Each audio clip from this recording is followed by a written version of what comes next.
How to turn on dark mode on Facebook. Hi guys, welcome back to our channel. So in this video tutorial, we'll be learning about turning on the dark mode on your Facebook application. So now let's get started. First of all, you need to go ahead and launch your Facebook or Facebook Lite application on your mobile device. After that, tap on the three horizontal lines in the top right corner of the screen.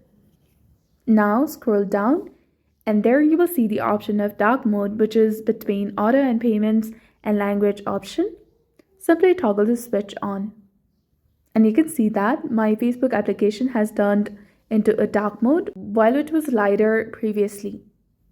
Now in the case if you do not like the dark mode and you'd like to turn it back on, simply go ahead and toggle the switch again and you will be able to successfully turn it back in light mode.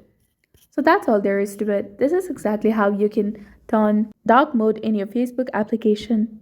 So if you found this guide helpful, please don't forget to like, comment, share, and subscribe to our channel for more amazing tips and tutorials. Thanks for watching. See you in the next one.